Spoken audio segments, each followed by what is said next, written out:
Welcome to the December Student Services Update. We're glad that everybody was able to join us today.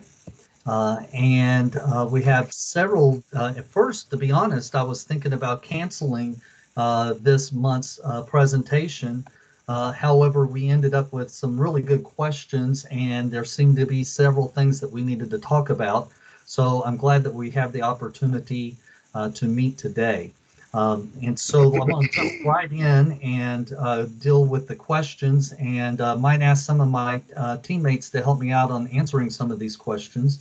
And just a reminder, if you haven't muted your microphones or your telephones, to please do so. So the first question we received is about the veterans benefits requirements and having to do with this shopping sheet, so to speak, and there's a law that dictates that. And the question basically is there a way that we will be able to help you guys with this shopping sheet and to be able to meet these requirements? We had a really good conversation about that. Lisa Kortoff jumped in and helped out. Brenda Burgess and I had a good conversation, and you can see the answer there on your screen and in your document. I do need to make one correction. In your PDF PowerPoint, the web site of an example at Cape Fear Community College, that website is incorrect. It is correct here on the screen. And when I send out the recording of this, I'll have an updated PDF that will have the correct link in there. I think by my understanding, and this is a non-financial aid director answer here, is that there seems to be some ongoing problems with Ellucian. And that all of the information that is needed to meet the requirements of the law is not necessarily part of the Ellucian solution. So there may be a little more manual work that you'll have to do at your college to make sure that you remain compliant. However, we do have requests into Ellucian to fix that template and to bring it up to date. If you need assistance, as always, with colleague and that type of thing, or with kind of the policy questions you might run into, please reach out to Brenda or reach out to Brandy using the ServiceNow ticket process to get assistance with that. Did that answer your question, or is there any follow-up questions to that one? I know I kind of gave a very high view to that answer and question. Hey JW, this is Sandy Lackner. Can you hear me? Hey, yeah, I can hear you, Sandy. What's up? Great. Yeah, I do have a question, and please forgive me if I sound like I'm in left field. I might be there.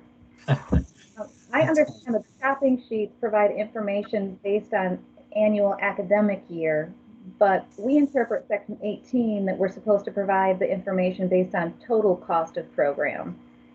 So is the setup going to look a little bit different, or there are a couple of other requirements, for example, including additional requirements like training, experience, exams that are required to obtain a license, certification, or other approvals.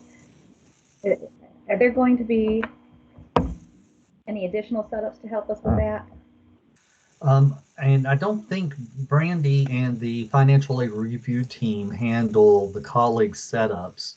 And I'm not aware that there's going to be additional setups. However, they do usually release their setups at the beginning of the spring semester, so around February sometime.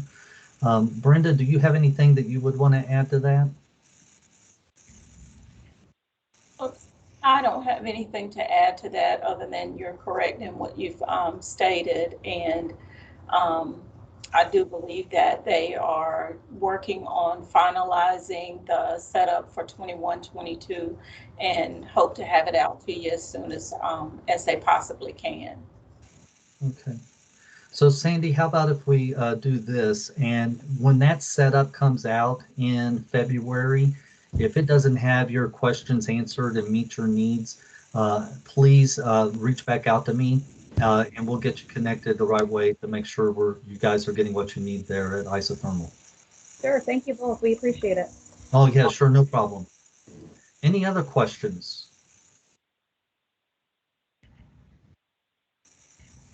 Okay, then we'll go ahead and move on to the next question we received. And that is about long leave completion grant, or the long leave complete grant. We have published workflows that have gone out from both Brandy and Brenda and some policy guidance. I think the basic answer to this question is, though, that the complete grant, unlike the commitment grant, there is a lot of flexibility at the college level. And that you should kind of think of the Longleaf Complete Grant more like the targeted assistance and the less than half-time grants, that as far as award amounts and how you maximize the use of that money, you have a lot of freedom and a lot of flexibility. We do want to make sure that you follow the correct coding for all these grants, of course, because we do some state reporting to NC Pro up here, and so we have to be able to capture the right information and get that to the governor's office. But as far as those guidelines, there's lots of flexibility there, and you should be able to use it very similar to the way you use targeted assistance in less than half time. So I'll pause there to see if there's any follow-up questions to that answer.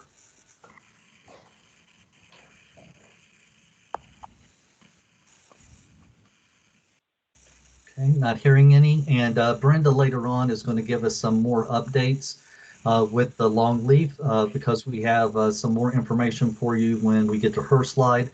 I think I even saw some emails flying across this morning where she even has more information that might not even be bulleted on the slide. So hot off the press. JW, yes. real quick, this is Terry Brazier at AB Tech. Hey, Terry. The Longleaf, I guess, setup, has that's been sent to financial aid specific staff at each respective college, correct?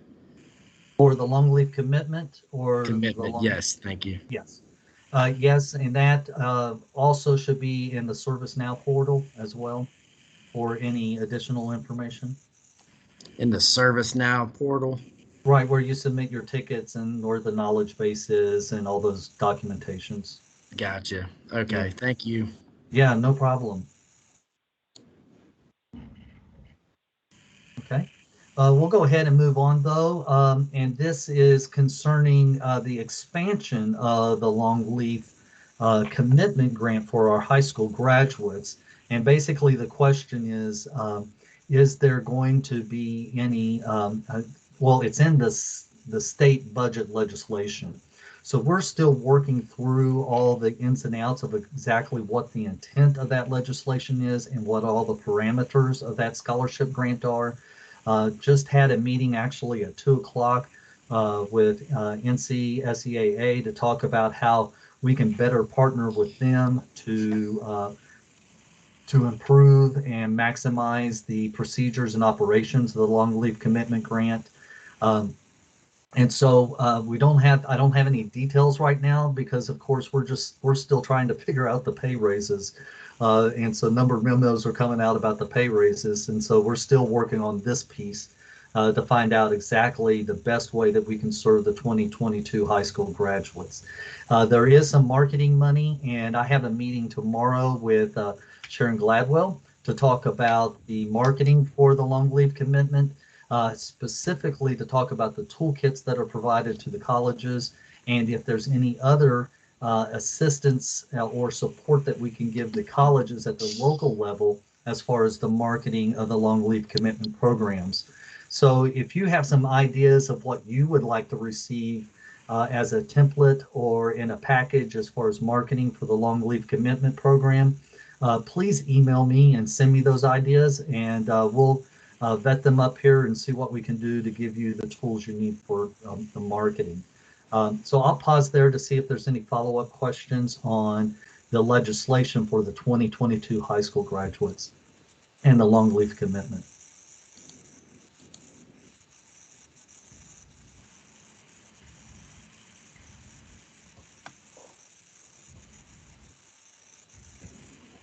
All right, so we'll go ahead and move on.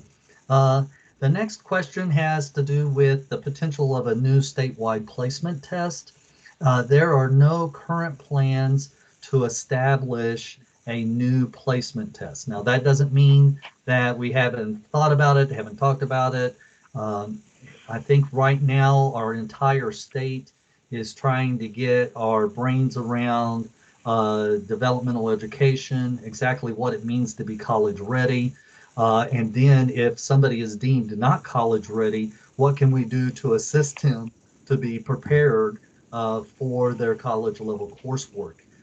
Is that the is that prerequisite courses, co-requisite courses, skills lab, transition courses? I mean, there's so many conversations going on right now that we are still trying to, one, get a handle on what's the best strategy once we've finished the RISE pilot program. And now we're trying to also get a handle on what you guys have learned and what you've implemented at your institutions. And so Dr. Gold is still working on assessing the survey that you guys submitted to all of us to kind of figure out what are the common threads, what are the common practices across the state. So I don't want to say that there will never be a statewide placement test again. However, there's no plans or work or committees being built to start working on the potential of implementing a statewide placement test at this time. I think everybody understands, well, it's the two sides of the pancake, right? The one side is that kind of high risk placement test for people that don't test well can be very difficult for a lot of students. But on the other hand, there are times where we need to have an assessment tool where we can figure out where we can best serve a student. So balancing both sides of that pancake, I think, is something that we will struggle with as a state here over the next several months. So that's really all I know right now, but I'll pause to see if anybody has any follow-up questions to those comments. I think those were more comments than an actual answer, and I apologize for that. Ms. Carnes, you need some help? You got it? All right. Now, I don't need any help. So let's see. Just a reminder to mute your microphones and your telephones. There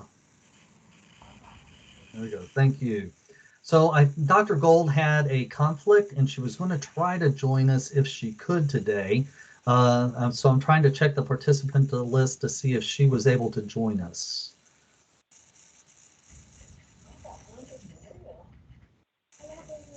Hey, Alicia. Just a reminder to please mute your microphones and telephones. We're getting a lot of people, thank you, that are talking.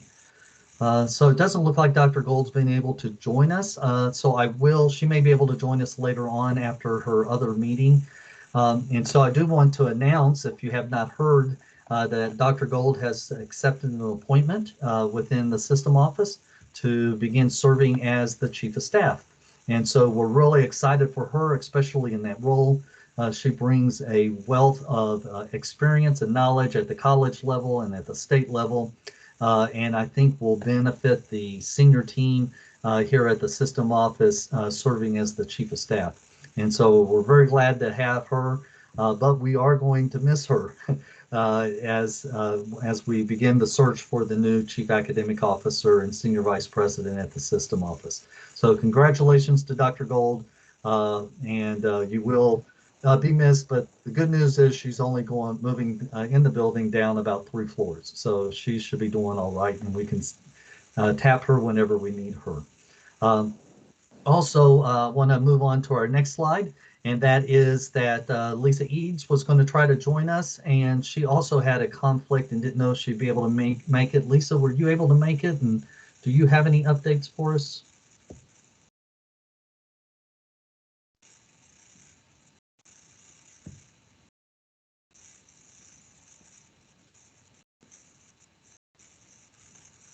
All right, I'm not seeing her on the participant list, so we'll go ahead and move on to our student services team member reports. And Brenda, you're up first. Good afternoon, everyone. I will try not to take too much of your time with my updates, but I do want to start with the the Longleaf Commitment Grant Program. This program, we know, was part of the Governor's Emergency Education Relief Fund. We all know that as GEER. We've heard that many times in the past couple years. But the Longleaf Commitment Grant was, of course, first made available to 2021 high school graduates, and those graduates had to have an EFC between $0 and $15,000. If they met those EFC ranges, the graduate could receive anywhere from $700 to $2,800 a year to attend one of our 58 community colleges for up to 2 academic years. And that's a total of 4 semesters. For the 21 graduates, that would include fall of 21, spring of 22, fall of 22, and spring of 23. To date, I am happy to report that all of our colleges have certified for the fall 21 term for a total amount of $4,612,464. That monies went to 11,541 students. This information is current as of today. So now let's just kind of fast forward a little bit and talk about the Longleaf Commitment Grant expansion, or we might want to call it an explosion because it seems to be exploding. So on October 25th of 2021, the Longleaf Commitment Grant was amended. And the amendment allowed for a couple of things. One of those things is that it reaches another group of students. Of course, we all know that due to the timing of the grant, it was feared that many of our 21 graduates wouldn't have enough time to complete all of the necessary requirements for the grant, including applying to college, completing the FAFSA, and simply making up their minds which one of our wonderful 58 they wanted to attend. So with the expansion of the grant, it has allowed those 21 graduates who did not start enrollment in fall of 21 to begin enrollment in spring of 22. And as long as they meet all of the eligibility requirements, including North Carolina residency, first time in college, enrolling in an eligible curriculum program for at least 6 credit hours, completion of the FAFSA, of course, and file completion. My financial aid administrators know exactly what I'm talking about when I say file completion. Having an EFC between $0 and $15,000 and meeting all of the SAP requirements. The 21 graduates who begin enrollment in spring of 22 may be eligible to receive the Longleaf Commitment Grant for a total of 4 semesters. Their 4-semester count begins spring of 22, fall of 22, includes spring of 23 and fall of 23. However, in order for these students to be considered eligible for eligibility in a 22-23 FAFSA is required. And of course, students have to continue to meet all of the eligibility requirements. And also, number 2, in 2020, of course, the pandemic was in full effect and we were all scrounging and just trying to find our way. Well, in trying to find our way, we forgot about a population of students who graduated in 2020. So, as part of the amendment, the Longleaf Commitment Grant was amended, of course, and will support those students who graduated in 2020. These students must enroll for the first time either during fall of 21, if they were enrolled in fall of 21, or they start enrollment in spring of 2022. They, of course, must meet all of the eligibility requirements, including residency, enrollment in an eligible program for at least 6 credit hours, completing the FAFSA, and having an EFC that meets the $0 to $15,000 range, and of course also making SAP. So those 2020 graduates can receive the Longleaf Commitment Grant for 4 semesters. Their 4 semesters begin spring of 22, fall 22, spring 23, and end fall of 23. So that's a total of 4 semesters. And also to remind that a 22-23 FAFSA is required by the student. And of course, the student has to continue to be meeting eligibility requirements. Another thing that I'd like to point out is that in the amendment, the long leave commitment grant can be used to cover prerequisite and also the co-requisite developmental coursework in the student's first year of enrollment. So you're probably asking or wondering, how in the world are they going to graduate or complete within the 4 semesters? We'd like to ask that your institutions kind of think about in order for the students to take full advantage of the grants, that you consider using some of your HERF monies to support the summer term if those students continue enrollment through the summer. Some additional facts about the long leave commitment grant is that for first time enrollment beginning fall of 21 or spring of 22, currently the grant has not been extended and does not include those students who meet the graduation dates but attended a 4-year college in fall of 21 and now are planning to enroll at your community college. Don't be upset. We have certainly heard the concerns, and we certainly understand and know that you all want to meet the needs of all students. But as the grant currently states, it does not allow for students who are transferring spring semester to a community college. As soon as we get additional information or updates on that, we'll certainly let you know.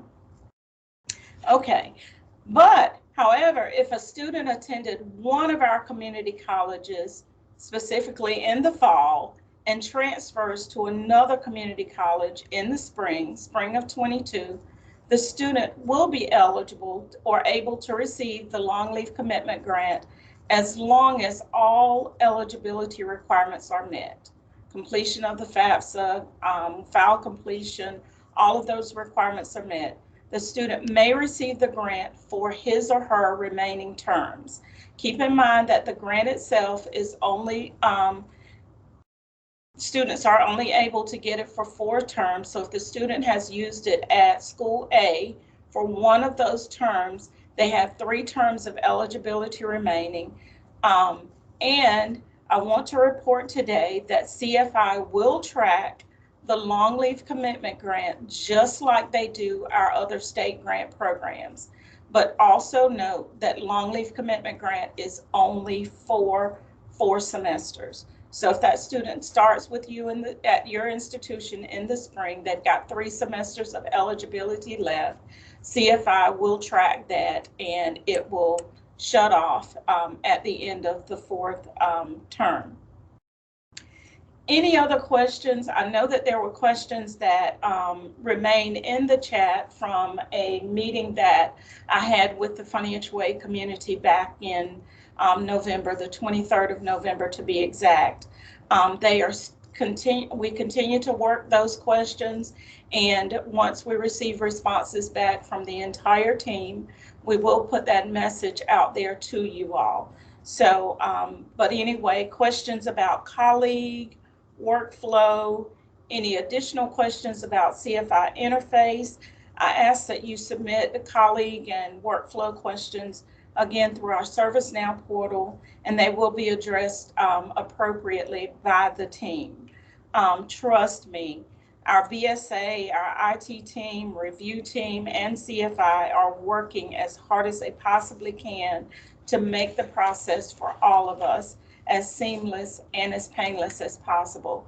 And I do just want to take a moment to say thank you, thank you, thank you for your patience. Now, my next item was long leave complete grant. We've talked a little bit about that. Brenda, can I interrupt a second? Yes, sir. Okay, sorry about that. We did have one question in the box in the chat, and it basically, so just to confirm that a 2020 high school graduate who started fall 21 but did not receive the long leave commitment grant is now eligible for the long leave commitment grant for spring 22. Right, right. If they were a 20 graduate enrolled in fall, they would not have been eligible at the time. So we're not going to go backwards and pay them. Their 4 semesters would start spring. So it would be spring of 22, fall 22, spring 23, and fall 23. So that's their 4 semesters. Yep. Okay. Thank you. Okay.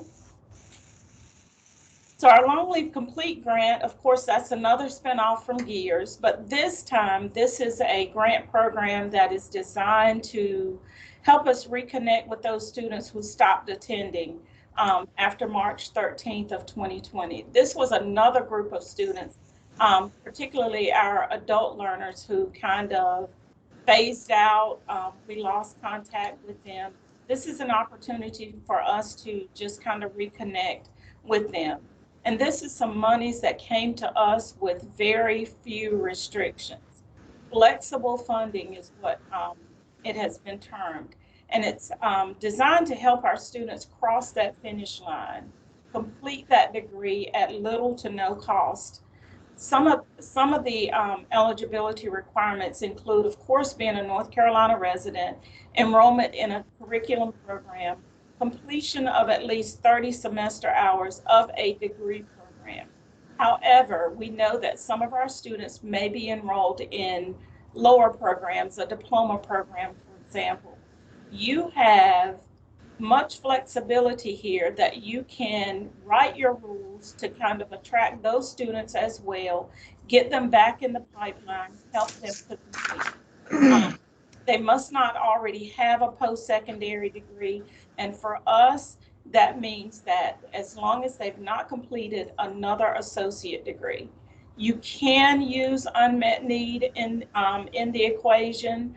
All other rules, your school has a pen and paper. You can write them, set them. You can base them on less than half-time enrollment, full-time. Just make sure that the rules that you are making for your institution are part of your college's policies and procedures manual. And to my financial aid folks that are on the call, make sure that you are updating your policy and procedure manual as often as possible. Do want to point out that this is one grant program that we are required by the state to report on a monthly basis. We've been reporting this grant since September, and we know that we were a little behind the scenes in getting workflow information out to you. However, it's out there, and we want to see that you all are actually reporting. So if you get a call from Dr. Wanda White, she retired system office, but we've brought her back, and she's helping us with our Long Leave Complete grant, and also one of our other large grant programs, Golden Leaf. She has made contact with a couple schools that had reported, but however reported in error. So just want to remind you all to start awarding those monies, because this grant does expire in September of 2023. Lastly, before I move on to student loan repayment, just ask that financial aid officers and enrollment management just come up with a plan that works for your institution to help you all reconnect, re-engage, and enroll our near completers. Lastly, and Dr. Kelly, I'm going to ask, I made a mistake in my date here because January 31 of 2021 has already passed. But I do want to point out to our institutions that student loan repayment begins after January 31 of 2022, after a 2-year pause. And the reason that I'm bringing it to you is because the Department of Education has asked that we take part in making sure that that everyone is informed, even if whether you're a loan school or not. And I know that, for us for schools that are not loan schools, You're like, what in the world does this have to do with me? Well, it has a lot to do with you, because we are all about making sure that our students have what they need to attend school. So do you have a default management plan? That's one thing that you need, whether or not you are participating in the loan program. Do you know what your cohort default rate is, even if you're no longer participating? Do you know what happens when you reach that 30% threshold? That could be there could be some implications there. You could possibly lose your Title IV funding. What would your school look like if you weren't able to assist students with some type of financial aid, Pell Grant particularly? So it takes all of us to just make sure that our students are informed and equipped with the tools that they need to be successful. Did you know that a student who has defaulted on a loan may not be eligible for the federal Pell Grant or other aid programs at your school, even though they meet all of the eligibility requirements? So if a student came into your office today and they had some loan information in their hand and they asked you for assistance, please, please, please don't turn them away. Maybe you can direct them to the financial aid office if you don't know, the answers to their questions or whatever. The Department of Education, again, has asked that we all do our part to inform our students. So if you're needing information about loan repayment, certainly reach out to me and I will try to get you as much information as I can, whether you're in the loan program or not. And there's always information on studentaid.gov. All right, thank you, Brenda. I Happy to appreciate answer that. any questions.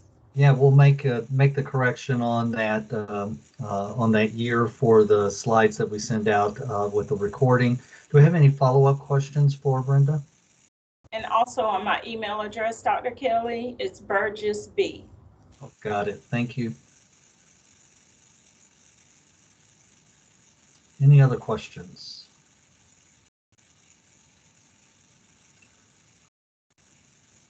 Just stay tuned for more information on long leave commitment. Okay, and we know this was financial aid heavy there at the beginning a little bit, but there's a lot of activity going on in that area. And as we all know, that student access and financial aid and student aid go hand in hand. So thank you, everybody. We hope that information was helpful. We'll go ahead and move on to student life. JJ's not available today. So I just wanted to give you a couple of reminders that he had on his report. And that is that the Community College Foundation Awards, those nominations are due through the ServiceNow portal by January 31st, and we have the correct year on this one, and that's the Academic Excellence Award, the Dallas Herring, and also the Governor Robert W. Scott Leadership Award. Also, he wanted us to remind you guys that the MMSI RFP for the 2022 through 26 is due on Friday, January 7th. And so we ask that you'll get those into us so we can turn those reviews around in a timely manner and get those monies allocated as quickly as possible so you can begin your programming, whatever that might be, for the fiscal year 2022. I'll pause there to see if there's any questions on the student life bullets.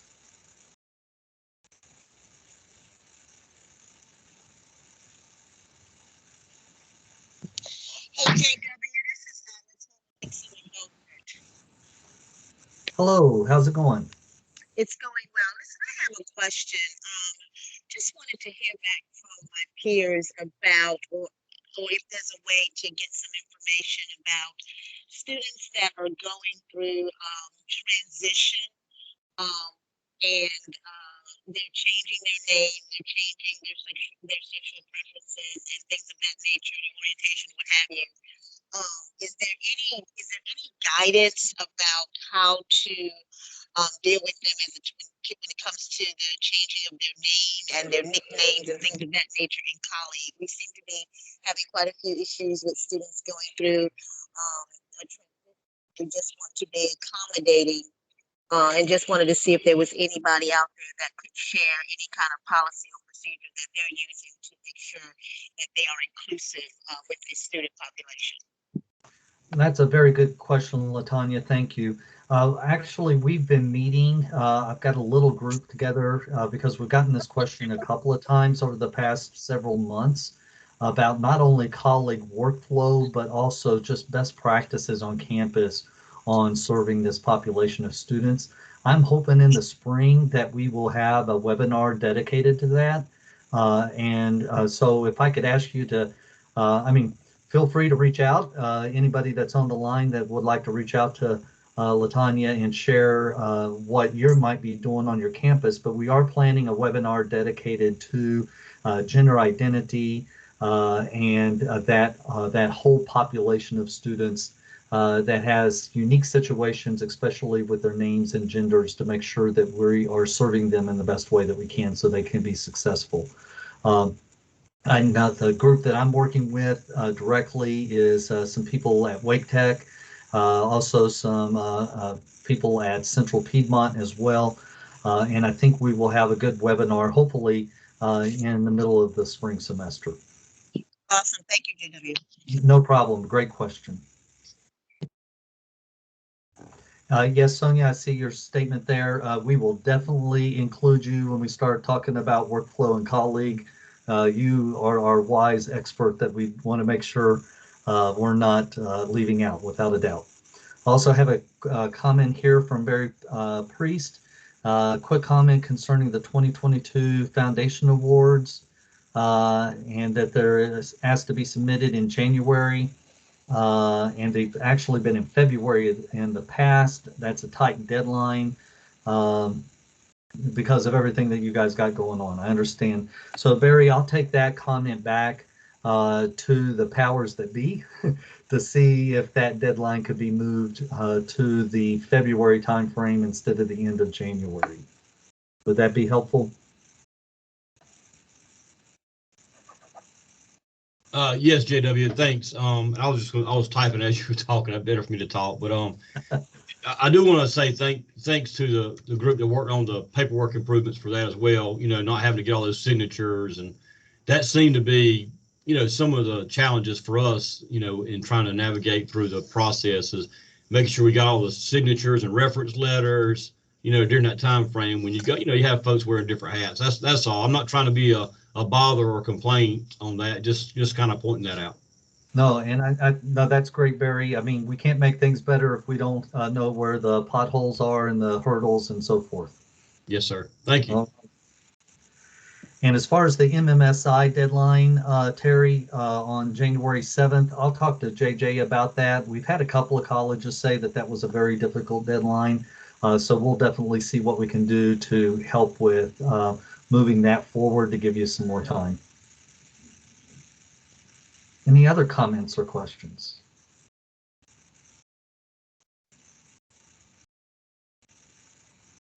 All right, thank you, friends. I appreciate that. We'll go ahead and move to our next slide. Monty, are you on? I am here. All right, what you got for us? All right. Okay. As far as strategic enrollment management, just so everyone knows, I'm going to request again, if you have any topics for professional development that are needed for SIM, please let me know as soon as possible. Just so you know, SIM does not just include admissions, registrars, and financial aid. It includes everything on the college campus that you think will impact your enrollment and your engagement with students. So please, if you have anything that you need training on, development, please let me know. Just so you know, the task force is going to meet at the beginning of the year. We're going to look at what's needed at some of the campuses, and maybe we can have some kind of big session for all the campuses where we will design that. Also, at the beginning of the year, we are in a partnership with Noel Levitz, and they're going to start doing complementary analysis for 6 of our community colleges. That includes Alamance, Central Piedmont, Guilford Tech, Haywood, Roanoke Chowan, and Western Piedmont. Those colleges were chosen by the task force based on locations, just so you know, based on location, size, and also enrollment growth or decline over the past few years. And so with that, we'll probably bring those campuses together probably directly after that, just to get some insight as to how that went. And also probably a couple colleges who didn't have assessments to see, if there's something they want from that also. With those visits, we're going to also have some of our task force members accompany Noel Levis just to get insight as to what those analyses look like. Because what we want to do going forward is probably partner with the community colleges and provide useful consultation in the future around enrollment management. So we're going to probably visit the campuses, ask you what you need in that respect. So if you have anything that you really think you need or need addressed as it relates to enrollment management, let us know. Secondly, we're also planning professional development / onboarding for our new admissions and registrars. We have seen an increase of new registrars and admissions directors with less than 2 years experience. And so the College Access Advisory Committee, we're meeting to design that, and we'll probably offer that at the beginning of the year. And so just keep your eyes open for that also. And if you have any other areas around that you need development in, let us know. We'll make sure we offer it to you. And that is it. All right, thanks, Monty. Any follow-up questions for Monty? And while you're thinking about those follow-up questions, I do also want to mention that an excellent strategic enrollment management plan, at least in North Carolina, includes workforce continuing education and CCR as well, because we all want to be thinking that one college mindset and the pathways of students moving across those education levels. That's a good point, JW. So if you have professional development you need, please don't just consider the curriculum areas. Think of continuing education and CCR also when you send that to me. So we know some Monty, great things. Yeah, go ahead. I'm sorry, excuse me. Monty, as far as the admissions and registrar training at the beginning of the year, are you thinking that's going to be virtual or in person? I'm sorry, Dr. Nixon, I can barely hear you. I was saying that for the admissions and enrollment, new admissions and new registrars enrollment training, are you thinking that's going to be in person or virtual? From our meeting last week, we're looking at possibly one in person, probably the first in person meeting will be in person, and then probably have online sessions after that, and probably a total maybe 4 or 5 sessions total. Awesome. Thank you. You're welcome. All right, anything else for Monty? All right, thanks, Monty. I appreciate it. We'll go ahead and move to Trudy. Trudy, what do you have for us today? Hello, everyone. The first thing I want to discuss is the Disability Inclusion Project, and that is with the Abler company, and we had 104 participants interested in this across 14 colleges. We were hoping to start that before the holidays, but you know how things go with contracts through the system office. Sometimes it's delayed and it's nobody's fault, but we are just waiting for the approval. We have funding approval, but it just has to go through the contractual stage. So as soon as we hear from procurement, we will let Abler know, and they will send out a link so that people can start then the courses. But we can't do anything until that has been substantiated. Another point is we added another mental health first aid instructor training session, and that was added for January 10th through 12th. Unfortunately, all slots have been filled, so this has been an opportunity that people have just jumped on, and clearly there's a need for this. I'm thrilled to know that, you know, so many people are interested in this, and there's still an interest in providing this training. Also, the January Title IX professional development webinar will focus on taxi and that's the Association of Title IX Administrators. And I'm working at this point to secure a date and the presenters, but I have that information, so stay tuned for that. And then also the Disability Service Advisory Boards, and I know that's not on your slide, but we'll be meeting actually tomorrow and talking about the topics for our January webinar. We do it every other month, so we will have a meeting tomorrow, and then we'll also discuss the Disability in a Day conference that we generally hold in June, but we try to start planning in January. So if anybody has any topics that they really want to be discussed or guest speakers, we are open for that information, and I would appreciate any insight to anybody that has an interest in Disability in a Day. Okay, that's all I have. Excellent. Thank you, Trudy. Any follow-up questions for Trudy?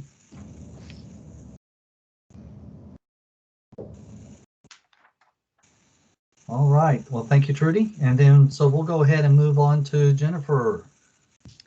Good afternoon, everyone. I wanted to share some opportunities from the National Academic Advising Association.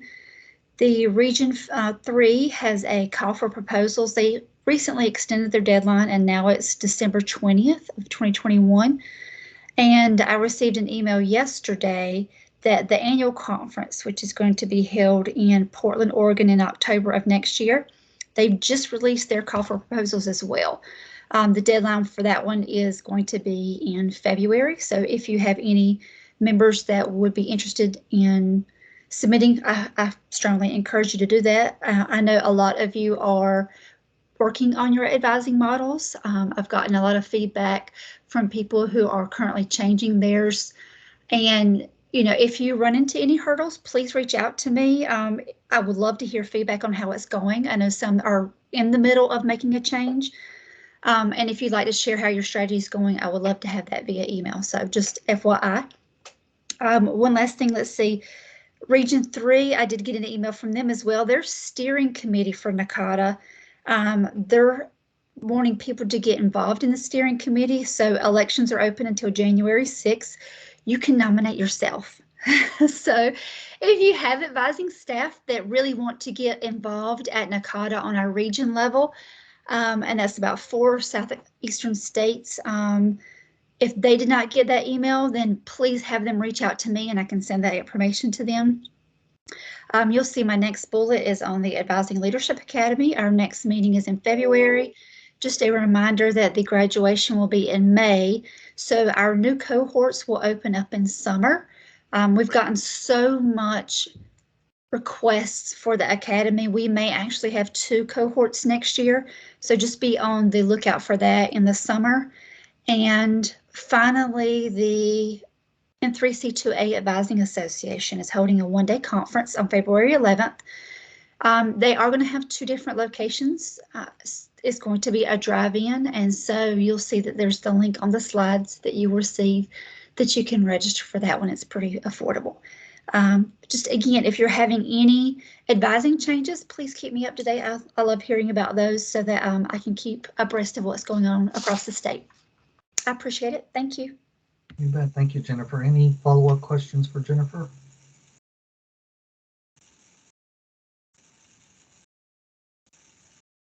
All right, then we'll go ahead and move on then to our next slide. And I guess it's me. So I wanted to give a quick update on the Transfer Advisory Committee. They're doing some really good work that I've been excited to be a part of over the last year. There is a self-study that is beginning to get kicked off on transfer in North Carolina.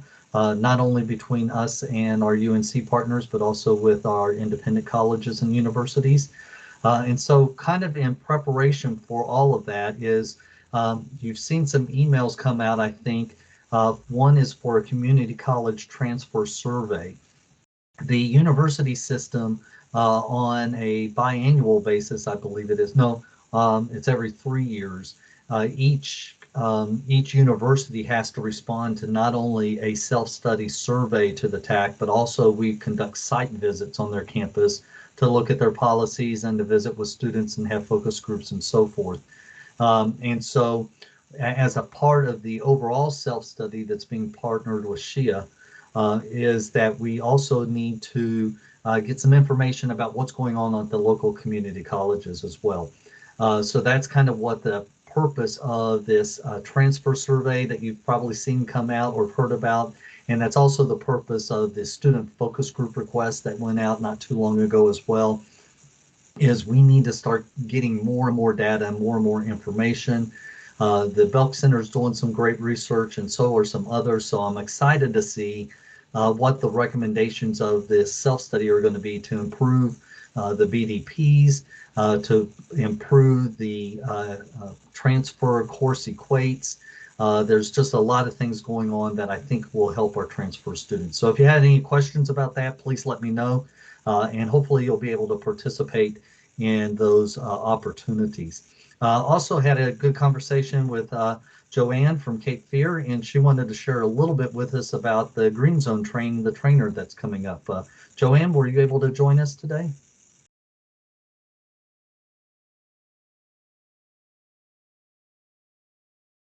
If you're talking, you're muted.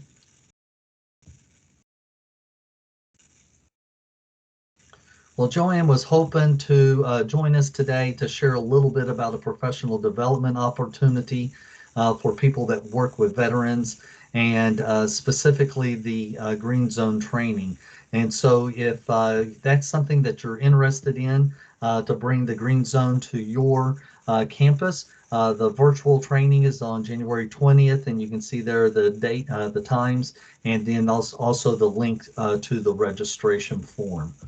I also like to give an opportunity, even though we're coming down to the wire here on time, to highlight our associations that work with the administrators across the state. And one of the associations that we don't get a lot of airtime to, but I want to start giving more airtime to, and that is the North Carolina Black Administrators Association. And I think either Keisha or Johnny might be on the line to talk a little bit about that association. I'm here. This is Keisha. All right. How is everyone doing? I hope you all are having an awesome week thus far. Oh, it's only Tuesday, so y'all know how my week been going. But for NCBAA, Dr. Smith did have to jump off. He has another meeting with the trustees at 4, but we wanted to just let you all know that there is still opportunity to join either the Central North Carolina chapter or the Eastern North Carolina chapter of the National Council on Black American Affairs. For those that aren't familiar with the organization, it's an affiliate of the American Association of Community Colleges. It's been in existence since the 60s. Its original conception was really around helping Black faculty, staff, and students in the community college setting with networking opportunities, professional development, and growth opportunities, as well as partnering with community colleges as it relates to social justice work, pushing for agendas that we have as it relates to our Black faculty, staff, and students. So both Dr. Smith and I are respective presidents for our chapters, and we'll be doing some promotion in the spring to recruit more members to participate in our chapters and really be a driving force as it relates to some of the things that we want to do in DEI space with our Black faculty, staff, and students. So our contact information is listed there. You can feel free to reach out to either of us if you have additional questions. We both have websites where we have information about the national association as well as the Southern region. As the state of North Carolina, we are a part of the Southern region, and I also sit on the Southern region board. So if you have any questions, please feel free to reach out, but please join to get, or at least attend one of our meetings that we have in the spring to get more information. I will say from my chapter personally, I've had a lot of transition. There are individuals that have retired. There are those that are no longer in the community college space. And when I say transition, I mean from my board. Right now, I'm probably down several board members because of people either leaving the system or retiring. So if you're interested in a leadership role within at least my organization, I can't speak for Dr. Smith's, please feel free to Keisha, it reach seems out like to that me. your microphone is not working. Oh, they can't hear me? Can you hear me? Your last comment that we heard was that you have plenty of opportunities on your board to participate. Okay. So I have vacancies, and that was really the last thing I said. I didn't say anything else after that. So I appreciate the opportunity to be able to educate you all on the organization and opportunities that we have available. Excellent. Thank you. And thank you, Jean, for putting that in the chat. I just got the warning that my network wasn't good too. So that must have been on my end, not on your end, Keisha. My apologies. And Dr. Hickman did put in the chat that you do not have to be Black to join either organization. But I will say this, that you have to be comfortable talking about Black issues because the organization does focus on Black faculty, staff, and students. I know there are other populations that we also want to work towards assisting, but this organization specifically focuses on Black faculty, staff, and students. Excellent. Thank you for that overview, and we'll look forward to updates from the association again in the spring. And if you have any questions, please feel free to email and reach out to either Keisha or Johnny.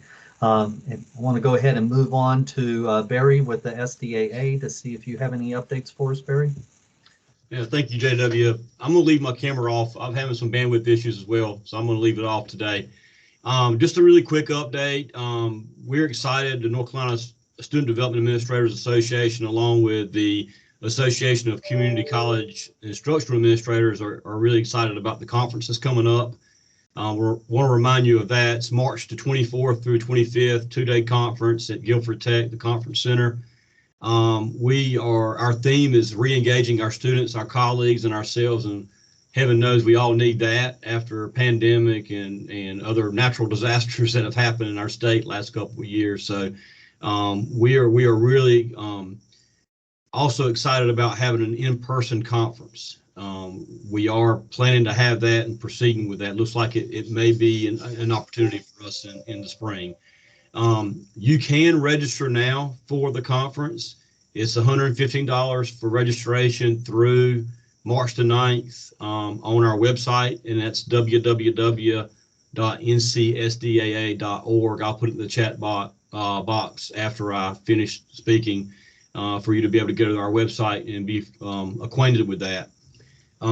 You may have this question. You do not have to be a member to be at the conference, although we do encourage memberships. Contrary to what some may believe, JW doesn't pay the officers anything, and all of your money goes to the association to be able to put these conferences on. So we don't exist as an association without those institutional memberships. It is only $100 for up to 10 members at your school to be part of the association, and we also encourage you to be able to get involved with the leadership opportunities. Our newest regional rep, as mentioned in the last meeting, is Dr. LaTanya Nixon. She just took over I get my regions mixed up, but I think it's the Eastern region, LaTanya. But our agendas we're working on that this week as well. Our agenda for the conference. We have a meeting on Thursday to finalize that. Again, we're excited about the agenda as well, for you all to be able to plan for what's to be presented on those 2 days.